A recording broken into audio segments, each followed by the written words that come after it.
Goodbye 2025. Hello 2026. Ooh, ooh. That's right. As I bump into stuff here, it's the start of a brand new year. And we are going to do the top 10 games I played from July to December 2025, as well as crown the overall retro game of the year. So, we're going to start off with a couple of honorable mentions first. First up, and it pains me to say this, but honorable mention number one is going to be Resident Evil 4. I know, once again, we failed to deliver and we failed to beat the game, but at least we played it this a little bit this time. But yeah, so one of my goals for this year is to pop this in, finally finish this game because the start is pretty good, and the laser sight on the pistol makes more sense than any of the other aim assists I've seen in a Resident Evil game. So Resident Evil 4 is an honorable mention, and I got to get it done this year. Boom. Then we have another honorable mention, and it's going to be for the Genesis version here of Jurassic Park, as represented on the Jurassic Park Classic Games Collection. So, and there are a lot of good Jurassic Park games, but out of the three, there was Super Nintendo, well, and the other consoles too, but the game was different, side-scrolling as opposed to top-down like the Super Nintendo and Nintendo versions. But so I thought that was very interesting. Pretty difficult or pretty easy to die, especially on the rafting section. So that wasn't so cool. I did make liberal use of the rewind feature, and I don't really like to do that.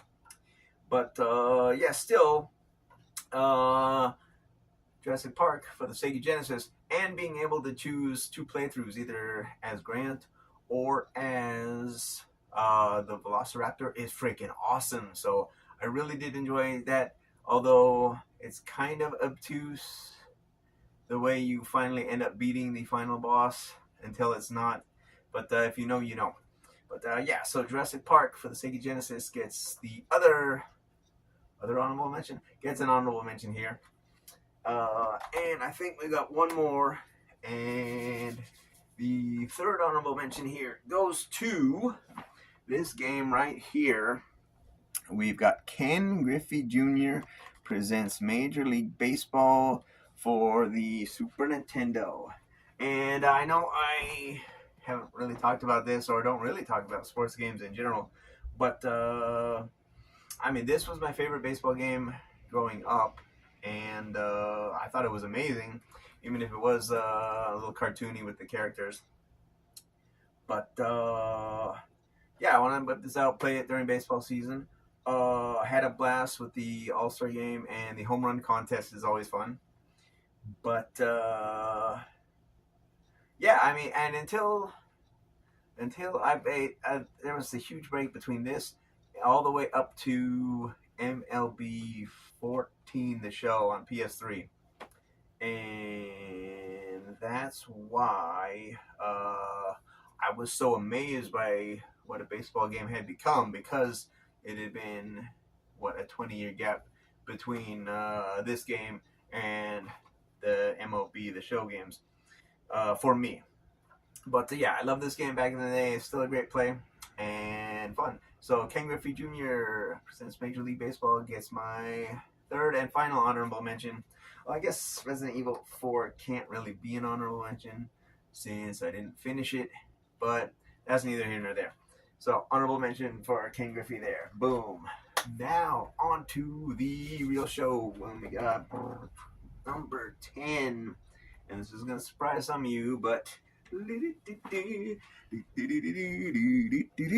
that's right, Castlevania, one of my favorite games ever, one of my favorite series ever, if not number one on both counts. It was Castlevania.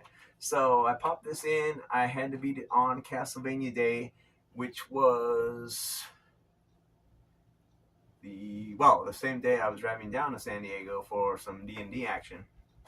But yeah, so clock struck midnight. I popped this on, and I was doing some other stuff on the computer in between stages.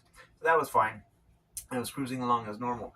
But Dracula took me forever. I don't know why, but I just wasn't feeling it at that point. Maybe I was tired or something. But about 1:20, I finally beat the Cookie Monster and laid Castlevania to rest. Then we get down there, we do our thing, and the day after that, my friend said he's never played Castlevania. I'm like, what? He's like, yeah. I'm like, no way. Okay, you got to do that. So we put it on, and he works his way up to, I think it was the Frankenstein fight. So he did really good for a first time out. But yeah, after that, he gave me the controller, and I finished the final. Well, I guess it's 9 stages, but levels 4, 5, and 6. Slayed the Cookie Monster a second time. So yeah, it was great doing it on Castlevania Day alone, or with my friend. So Castlevania gets my number 10 retro game I played from July to December. Technically November, but December 2025. Boom. Okay, and next up is it. I think it is. Oh no, it's not. Okay, number 9. Jurassic Park for the Super Nintendo. Although really, it's basically the same functional game, whether you play on Nintendo or Game Boy or Super Nintendo. Obviously, this is the best one, which is why I picked it. But yeah, you'll get the same great experience if you're doing top-down in color on the NES. In green, one of the rooms is a little trimmed down. The computer room in stage 2 or 3. But otherwise, it's functionally the same. And maybe the T-Rex fight is a little different. But yeah, this is the best version. When you go into a building, it's got the 3D first-person type of Doom kind of environments. So that was pretty cool. And if you know where you're going, it's not impossible. Of course, I did have the benefit of rewind since I was playing on Jurassic Park's game collection. But this has the bonus function of mouse functionality, if that's the way you want to play when you're in the building. I did run out of time, so I couldn't check that out, but I think I did end up beating that in cleanup. So still, it's fun. You should check it out here or here. And Jurassic Park for the Super Nintendo gets my number 9 retro game I played in from July to December 2025. And while I have this here, let's zoom in again for number 8. Woo! Because the number 8 retro game I played, which was really surprising to me, boom, was Jurassic Park 2, The Chaos Continues. And what I liked about that was not so much the exploration type where you're going through different doors and buildings, and they're kind of mazes in the, I guess, B side of missions, because the first part you're outside getting to them. But what I really liked was that it was like Contra. So you got your run and gun or side-scrolling shooting action here in Jurassic Park 2, and I thought that was really cool. So that really spoke to me, and that's why Jurassic Park 2, Chaos Continues, is the number 8 retro game I played from July to December. Boom. And we're gonna head this throat off at the pass. Excuse me there. And I think we've got number 7. Let me just check my notes real quick for accuracy. Yeah, and speak of the devil. So, yeah, there's a note for number 8. Number 7 retro game I played in 2025 was Contra.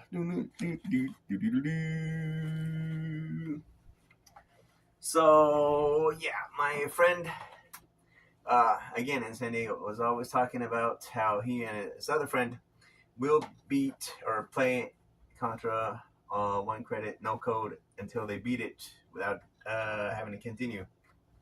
So we attempted that. I watched several videos, and you would think it's straightforward, but it's not, because they do respawn, and you do have to work as a team. Because if you get hit in a section, then you're gonna get killed by something, especially in the waterfall, of course. But energy zone is a real bitch. But the other stages, for the most part, are doable. So if you can just practice those two sections, you should be fine. And the funny thing was, we struggled and struggled and struggled, and then we put in the code, and then we had like a perfect run up until energy zone. So go figure, right? But yeah, Contra, always awesome, always great, and this time I got to play with a friend, so that makes it the number 7 retro game I played in the second half of last year. I think that's easier to say than what I've been saying, so we'll try to go with that. Okay, yes. Back to 31 days, because the number 6 game, retro game I played second half of last year, is Resident Evil 1, or Resident Evil Remake, here on the Origins collection for the PS4. Now, well, I mean, that's as high as it goes. Again, it's a little bit cleaned up of an already remastered game, so it's not the original, but if the original is like Resident Evil 2, then I would have had some issues with the controls and struggling and stuff like that, which is why I think the remake is probably the better version to play. Certainly more graphically stimulating, and not just graphics, but the colors, because you look at some videos of the zombies and the colors of some of the creatures in the original game, and they're just weird. But here they seem more normal and scarier. There's more puzzles. It's a little bit more organized in the way it's presented, and there's more challenges, more difficult zombies as well. So definitely fun to play. Like I said, I was never really a Resident Evil fan going into 31 days, but it's not so bad anymore, you know? So I kind of liked it, even though it took 6 days and everything sort of stretched out, as opposed to how it usually works, which is everything gets compressed. But I don't know. Anyway, so Resident Evil Remake is the number 6. Yes, retro game I played second half of last year. Okay, sorry about this, but gotta stay hydrated. Okay, now we're moving into the top 5. Although I only see 4. Of course, that's why. Okay, number 5, and you'll probably never guess this in a million years, but I had been thinking about making a video titled like the top 10 or top whatever games that nobody talks about, and this is definitely one of them. But I laid demons to rest one day on the old Nintendo Entertainment System, and the number 5 retro game I played this year is the 3D Battles of World Runner. Now, if you ever played this, you'll know that at a certain point you hit a wall, literally and figuratively. But I had this game growing up, and I thought it was the coolest thing. If you hit select and you wear one of those funky red-blue glasses from the 3D of ages past, it changes to this offset, ugly color panel where it kind of looks like it's 3D. So that's pretty cool. And of course, you're running and stuff, and the boss fight does look like something out of Space Harrier for you Sega fans out there. But yeah, I said, you know what? I'm gonna play this. Boom, and get her done. So yeah, I'm cruising, and then you hit the wall in level 6 where there's giant chasms, and the trick is you have to jump off of the pillars and continuously jump from pillar to pillar, which is not as difficult as it sounds because you can just hold the button, and usually the up direction helps you jump farther. So I mean, it's difficult, but once you line it up and you're going, you just go and get it done. But still, stage 6 was difficult. Stage 7 was pretty hard. And stage 8, you have to do the same thing as stage 6. But they're fire pillars this time. So you have to get the invincibility from one of the first columns. And then it's safe to stand on top of the fire columns. Go figure. But you can't bump into them. So that if you do bump into them, what you got to do is use that, get your momentum to get on top, and then get across. And then 8-3, 8-2, 8-3, and 8-4 are a total bitch too, because you got enemies that home in on your location. But we finally made it to the end boss, and it had so many stages because they stack. Like I think the first boss has one serpent type enemy, but then as you progress, there's 2 or 3 or 4 of the same boss, and you have to kill them all to actually beat the stage. But we beat it at the end of the day, laid another demon to rest, and the 3D battles of World Runner gets the number 5 retro game I played the back half of last year. Yeah. Okay, number 4 we don't actually have here, but if this is any indication, that's right. Dance Dance Revolution 4th Mix is the number 4 game I played the back half of last year. And why I chose that is it's awesome, but it is one of the better mixes. And with the same friend we played Contra with, I was reliving classic San Diego Comic-Con days, and where we played DDR all the time. And so we popped that in, and you got 2, I guess that, yeah, 20 years. So 20 years older guys dancing on the dance pad, doing Trick and Maniac and whatever. And it was a lot of fun. We played most of the greatest songs on there and did not get injured, most importantly. But yeah, so DDR 4th Mix gets the number 4 retro game I played the second half of last year. And that brings us to the top 3 and then the overall GOTY. So hey, we're cruising. Number 3,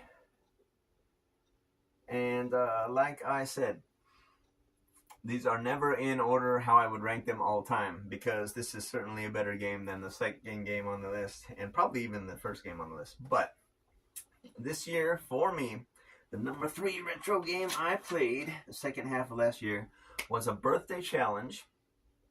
Not the birthday live stream, which was, well, awesome too. But the number 3 retro game I played was The Legend of Zelda. That's right.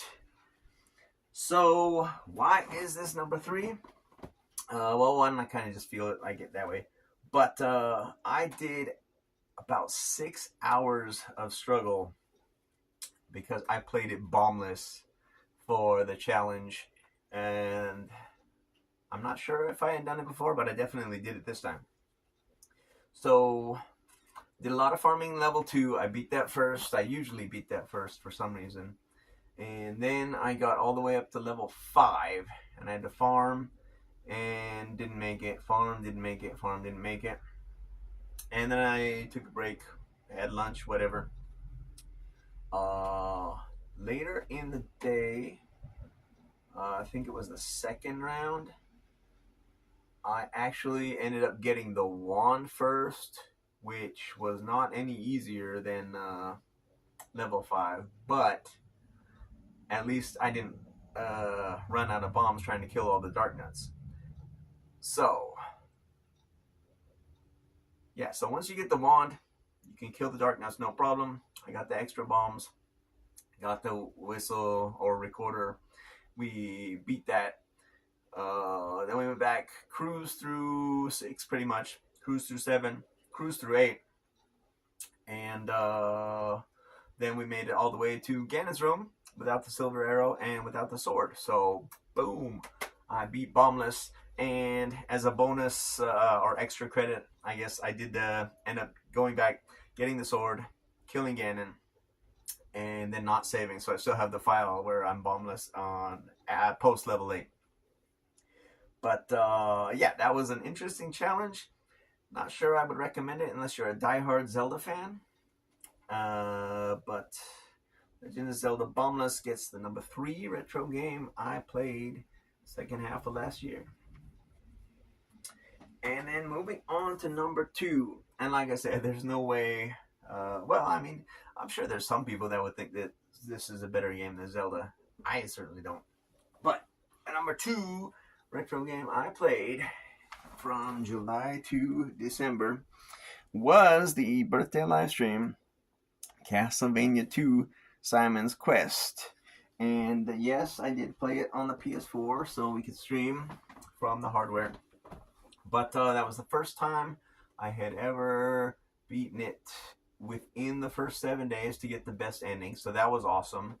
And you can check that in my past live streams. If I don't remember to put a link in the description, which I probably won't remember to. But yeah, it's got the Ravenloft cover there for D&D people. But yeah, it was just cool. I think there was maybe one misstep where I died in the second mansion when I was farming hearts.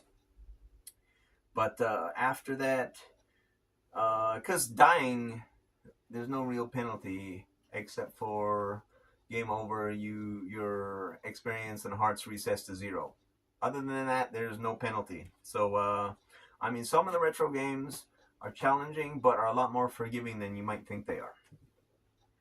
But, like I said, what did we do? We beat Mansion 2, 2, 1, 3, looped around, was it 5, 4, something like that. And then beat the game. But, yeah. Castlevania 2, Simon's Quest was awesome. I always thought it was a pretty good game, despite, you know, what people say on the internet, because everybody's entitled to their opinion, I guess, even if it's wrong. And Castlevania 2 Simon's Quest gets the number 2 retro game I played in the second half of 2025. Okay. Yeah, I guess we're kind of in a hurry up offense and... I mean, it is late. But, okay. Just one more to go, and then we got the overall crown, so... I don't think you'll ever guess in a million years, but 3, 2, 1. The number 1 retro game I played the back half of last year is EA Sports MVP Baseball 2005. Now, like I said earlier, I don't talk too much about sports games on this channel. I do have the occasional college football video or backyard thoughts now. I need to record one of those, by the way. But yeah, this everyone online was saying this is the greatest baseball game ever made, and I mean the controls are fantastic, the graphics are excellent, and while they're not as good as today's standards, they're still pretty good, especially considering it was 2005 on the PS2. And GameCube and Xbox. But, yeah, so controls are great, pitching and hitting. Excuse me. There's a franchise mode, which I think everybody talks about the most. You get to manage the team. You manage all the concessions. You manage player acquisition, farming, all that good stuff, and it's more involved.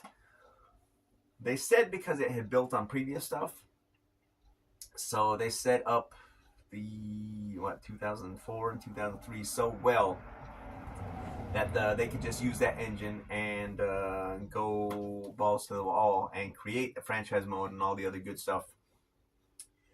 And yeah, I think there's Home Run Derby. There's, of course, Exhibition. There's the AAA teams, not AAA, all the minor league teams. So A, AA, AAA, and the major league teams. And yeah, I mean, EA gets a lot of smack, but this was a fantastic game.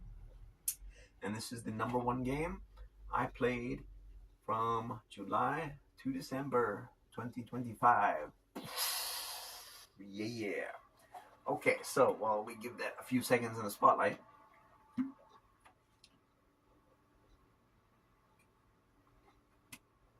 and then there were three. Now, remember, well, I said there were going to be two, but I decided to throw Mega Man X from the Chris Top 5 into the mix too.